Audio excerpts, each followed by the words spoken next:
खुद को गरीबों का मसीहा बताने वाले प्रभु पप्पू यादव जी, जिनको ना भाषा पे नियंत्रण है, ना बोल चाल कैसा रखना चाहिए इसकी जानकारी है, और जनाब कुछ भी बोल जाते हैं। अब इन्होंने राम भद्राचार्य को कह दिया कि भाई साहब हम किसी अंधा काना गूंगा को नहीं जानते हैं। अरे साहब, अगर इस आधार पे कोई ये बात बोल दे कि आप मोटा हैं या फिर इस तरीके से बॉडी शेमिंग करे, तो क्या ये ठीक है? और क्या इस तरीके की भाषा जो है वो राजनीति में अलाउ होनी चाहिए?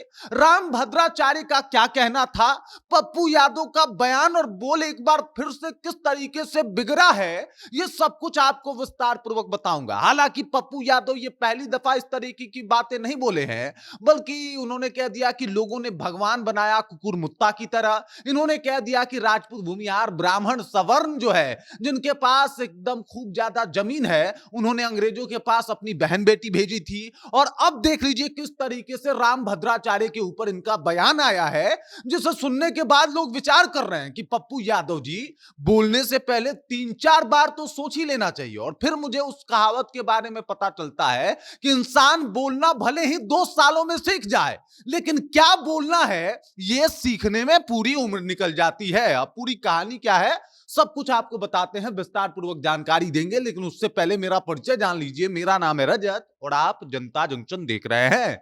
सबसे पहले देख लीजिए, पप्पू यादव जी को ये पहली दफा नहीं है कि तुमसे कहें, ये वाला बात है कि भाई साहब, एक बड़े अच्छे शायर की शायरी है कि ये तुम्हारी पुरानी आदत है, कोई पहली दफा नहीं कि तुमसे कहें, तुमको आता नहीं कि हमसे कहो, हमसे होता नहीं कि तुमसे कहें। ये वाला हाल है पप्पू यादव जी का। क्या क्या कहा जाए, इन्होंने संसद भवन में जब छठी बार सांसदी का शपथ ग्रहण किया था, तो वहीं पे बैठे सभापति को फटकार लगा दिया था कि 6 बार के सांसद हैं, आप बताइएगा हमको क्या बोलना है। जी बिल्कुल, बताने की जरूरत है आपको क्या बोलना है। राम भद्राचार्य हिंदुओं के गुरु के तौर पे देखे जाते हैं। इनको माना जाता है कि ये वैदिक तौर पे हिंदुओं के लिए काफी जरूरी हैं, और इन्होंने एक अपना जो है वो माहौल संभाल रखा है। अब राम भद्राचार्य का क्या बयान था जिसके ऊपर पप्पू यादव इतना आग बबूला हुए हैं, ये भी आपको बता देता हूं। इन्होंने कहा कि अगर शंकराचार्य बनना है तो भाई ये आरक्षण आप छोड़ के आ जाइए, आपको शंकराचार्य बना दिया जाएगा, कोई दिक्कत नहीं है। लेकिन बात ये होता है कि शंकराचार्य जो है वो हमेशा से ऊंची जाति का क्यों होता है, नीची जाति का भी शंकराचार्य होगा, लेकिन उसके लिए आपको आरक्षण छोड़ना पड़ेगा। और ये बयान काफी जो है वो ज्यादा एकदम से अलग तरीके से लोगों के बीच में जाने लगा। इसके अलावा राम भद्राचार्य का यह भी बयान था कि सवर्ण जैसा शब्द जो है हमारे सनातन में नहीं है, इसे गढ़ा गया है, और इसके आधार पे जो है वो जातियां बांट के आरक्षण और बाकी सारी चीजों में लोगों को इन्वॉल्व किया गया है। अब आरक्षण एक ऐसा मुद्दा है जिसके ऊपर तमाम लोग जो है वो थोड़ा सा बोलने से बचते हैं, लेकिन इन्होंने कहा कि भाई साहब, अगर मुद्दा इस बात का है कि शंकराचार्य कौन बनेगा, आप शंकराचार्य के बारे में भी बता देता हूं। शंकराचार्य हमारे यहां 4 चुने जाते हैं। वो हिंदुओं के या फिर सनातन का एक सर्वोच्च पद होता है जो लोगों को दिया जाता है, और वहां पे वो लोग बैठते हैं जो लोग काफी ज्ञानी होते हैं, जिनको धर्म का काफी ज्ञान होता है, और ऐसे लोगों को यहाँ पे वहां पे जो है वो स्थापित कराया जाता है।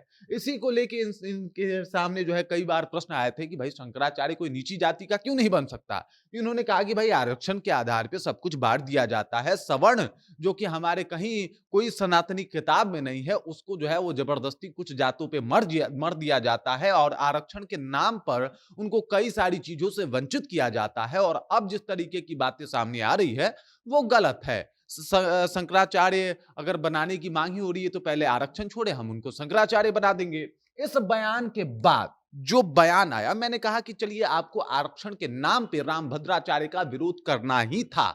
एक टाइम के लिए यह भी मान लेते हैं कि राम भद्राचार्य को आरक्षण के ऊपर नहीं बोलना चाहिए था, लेकिन क्या आपको राम भद्राचार्य को काना गूंगा, क्योंकि राम भद्राचार्य दोनों आंखों से देख नहीं सकते, और उसके बाद जो है पप्पू यादव का बयान आता है कि मैं नहीं जानता कौन है राम भद्राचार्य, मेरे को पता नहीं है, मैं किसी काना गूंगा बहरा को जो है वो नहीं जानता, इनका इलाज तो अंबेडकर वादी करेंगे। वाह रे अंबेडकर वादी, अंबेडकरवादी मतलब वो लोग हैं जो लोग कुछ भी आके संविधान में या फिर सदन में आके बोल दे रहे हैं, वो लोग अंबेडकरवादी हैं क्या? अंबेडकरवादी वो लोग होते हैं जिनको थोड़ा-सा भाषाई मर्यादा भी बरती जाए, थोड़ा-सा भाषाई मर्यादा भी हो पप्पू यादव जी। लेकिन आपको ना तुरंत हाथ जोड़ने में वक़्त लगता है। आप जब सवर्णों के खिलाफ बोले थे, आपने कहा था कि भाई साहब फला-फला जात के लोग जो है वो अपनी बहन-बेटियों को अंग्रेजों के पास भेजे थे, तो उनको 2 ढाई हज़ार बीघा उनके पास ज़मीन आ जाता था। उसके बाद आपने हाथ जोड़ के माफ़ी माँगी, क्योंकि उल्टा सवाल आपसे पूछा जाने लगा कि जो आप कहते थे 3000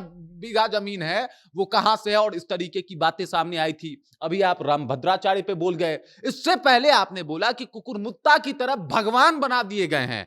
आप डिसाइड करेंगे किसका भगवान कौन होगा, पप्पू यादव जी। ये आप एक सांसद हैं। आप बाकी सारी चीजें डिसाइड कर सकते हैं, विकास कैसे होगा, नाला निर्माण कैसे होगा, या फिर आपके सांसदीय के क्षेत्र में जो भी आपके अधिकार आते होंगे, उसके बारे में बातचीत कर सकते हैं। कुकुरमुत्ता की तरह भगवान क्या होता है? और ये शब्द जो आप लेके आए हैं, इसका मतलब क्या होता है? जरा बता दीजिए। रामभद्राचार्य काना है, अंधा है, इस तरीके का शब्दों का प्रयोग और अंबेडकरवादी इलाज कर देंगे, इसका मतलब क्या होता है? जरा इसके बारे में बता दीजिए। मतलब 6 बार के सांसद हैं, बड़े तन के इस बात को कहते हैं, लेकिन वाकई आप इस बात को समझ ही नहीं पाते कि लोगों का सेंटिमेंट क्या है और किस तरीके की बातों को बोलना चाहिए। कुकुरमुत्ता वाला बयान दिया आपने, आप भगवान को लेके इस तरीके का बात बोला आपने, अब रामभद्राचार्य को लेके बोला, इससे पूर्व आप सवर्णों को लेके बोल चुके हैं और ये आपका पहली दफा नहीं है। साहब, आप बार-बार इस तरीके का बयान देते हैं और आपको समझ में ही नहीं आता कि आप क्या बोल के निकल गए। हालांकि इस वजह से इस मुद्दे पे बात होनी जरूरी है कि पप्पू यादव को यह लगना चाहिए कि वो सांसद के तौर पे क्या बेहतर कर सकते हैं। जब पप्पू यादव एक सांसद के तौर पे बढ़िया काम करते हैं, मैं कहता हूं कि भाई साहब गरीबों में पैसा बांटा, लेकिन मैं पूरे एकदम जोर लगा के इस बात को कहूंगा कि पप्पू यादव जो ये बयान दे रहे हैं, इसका मतलब क्या है। कमेंट करके आप अपना विचार हम तक पहुंचा दीजिए। बाकी पप्पू यादव के इस बयान को आप कैसे देखते हैं, कमेंट करके अपना विचार हम तक पहुंचाइए, बताइए। बाकी आप देख रहे हैं जनता जंक्शन और मेरा नाम रजत है।